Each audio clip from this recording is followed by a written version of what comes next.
I am going to do a winter running gear kind of guide for people that are interested in running in the winter. I don't stop running just because it's cold or windy or raining or snowing. So I think the first thing I want to show you is base layer, okay? And I'm going to talk about a bunch of different products, stuff that I do and stuff that I wear. Okay, you can go to Costco, and get this brand right here, 32 degrees. And I have the black long sleeve base layer. So if it's like probably 35 or below, I'll start with this. And they also make the same shirt, same brand, 32 degrees, short sleeve. Now again, if it's probably like today, if it was like 15 degrees out, I'll do the base layer, long sleeve, and then the short sleeve over it. As far as tights go, again, I think once it's below 35 or 32 freezing, I'll wear tights. I have two examples of tights. These are Nike dry fit tights, and I don't know what those cost. Oh yeah, the shirts that I get at Costco, sometimes they're like 3 for $15. These Nike dry fit shorts, they're pretty expensive, but any shorts are gonna work. Pants are gonna work to cover your legs when it's like below freezing. But then there's the alternative, and I remember getting these at Target, and they're Champion brand, and they're pretty heavy duty. They fit perfect, and so I have two of those options. But for me, the most important thing is my ears, to get my ears covered. And this Smart Wool brand headband is the best one I've ever had. I was just at Active Endeavors the other day during their little customer appreciation. I bought another one.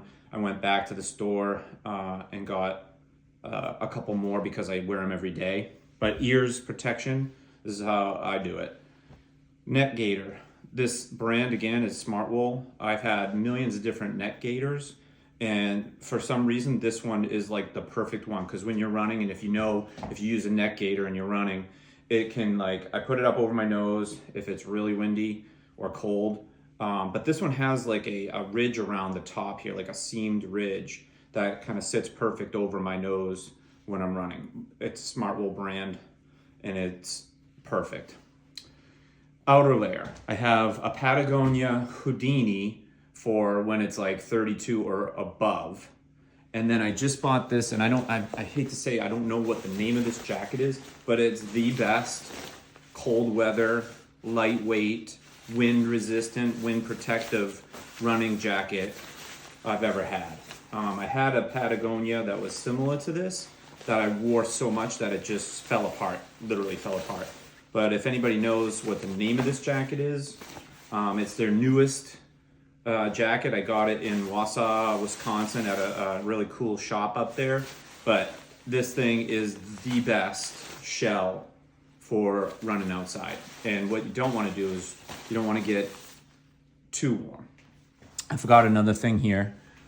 Over the leggings, if it's really windy and really cold, John DeDonker turned me on to this brand right here, Tarangata. These are the best running shorts I've ever had.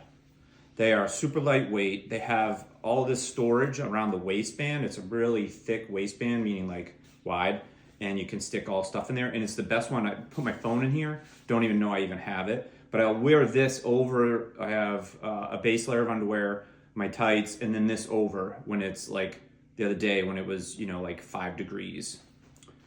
People ask about hydration and how I hydrate. So on long runs, if I'm gonna run for like an hour or more, I got a vest. And this is like a knockoff, cheap vest, hydration vest that I got online. Don't know how to say that name, but that's the name brand. It was like $49 versus I have Ultimate Direction, and they are an amazing vest. But this one, for some reason, it has the best pockets space that I like. And then the bladder. So this is a Camelback 1.5 liter. It's probably my favorite one. I don't want to go any more than 1.5 liters anyway, because it's pretty heavy. But this will get me, I can run 30 miles with 1.5 liters. And it has a really cool on and off here. It's easy to clean. The last thing I want to talk, handhelds. Oh yeah. So if I'm running for like less than an hour, this is by far the best bottle you can get for your money. It's a Solomon, it's a soft flask, 500 milliliters, and this handle is amazing. Okay, it's a built-in handle on the bottle. It comes off, but you can tighten it right here.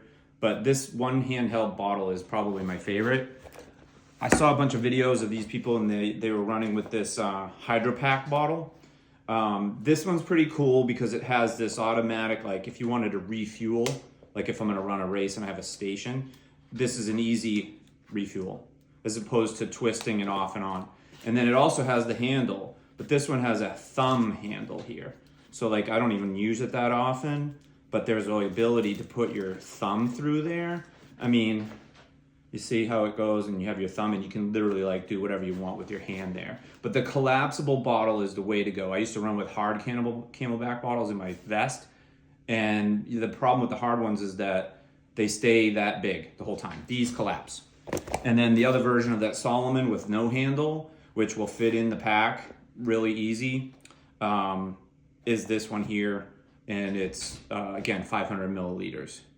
So that's my kind of go-to stuff for gear, hydration. Now, shoes.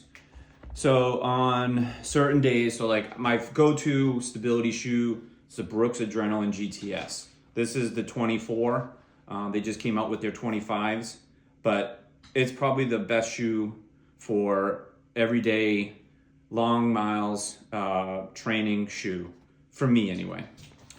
If it's snowy and icy like it has been recently, I have to go to my trail shoe just so I don't kill myself running in the snow. It has a lot of lugs here, but this is the Hoka Speed Goat trail shoe, the best trail shoe out there by far. There's no questions about it.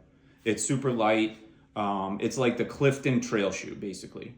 But I love this shoe and I love the grip and the traction I get when it's kind of crappy out.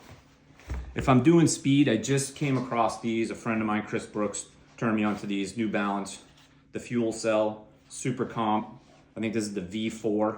So it's the Fuel Cell trainer and it has a carbon plate. And right now, so I bought 3 pair of them because they are just like super fast shoe. They're super light and you cannot run slow in these. So when I'm doing like a tempo run or if I'm gonna do some speed work, which hasn't been that much lately in the winter, just because it's slippery, this is my shoe. And I just absolutely love this thing. And right now, I think on Amazon, you can get them for like $125. And they're normally like $200. So that's my deal with gear, hydration, and most important thing, hands. So what do I wear in my hands? If it's over 35 and it's like below 50, I'll wear these really light Under Armour. They're pretty cool. They have little grips so you can grab crap, whatever. But these are pretty comfortable for like between 35 and 50 degrees. And then any warmer than that, I'm not wearing gloves. This is, I don't even know the name brand of these, but these are really awesome. Like it has a glove and then a wind protector shield over for your hand. And I usually will stick my thumb in there if it gets really cold. But these are if it's like 35 or below, freezing. They have that thing where you can, use your phone if you need to. But this brand, I forget the name of it. There is this brand here, and I love these, the Trailheads, and these are reflective. It's the same concept. It's a glove that, has this over mitten looking thing. But I have to tell you, I got these at Fleet Feet, and I think it was like 4 years ago. And they are the best cold weather hand warming protection ever. And they're Brooks, and I don't even know the name of the model of these gloves, but you could just look up, I guess, Brooks running mittens. My hands get so warm, and I mean, I'm talking when it's like negative 20 degrees, we'd be shocked, but my hands get actually warm. It has like a quilted, I don't know if it's like a wind resistant type material, but then in here is a little bit thinner material. So you get a little bit of breathing. Your hands do sweat when you get into the running, but these are the best if your hands get cold in the winter, running mittens ever probably invented, in my opinion. And I have like 3 pair of them. They're awesome. So that's how I keep my hands warm. Again, for me, it's my neck, my ears, and my hands are the most important thing. So that's it. You can run in any condition as long as you have the right gear.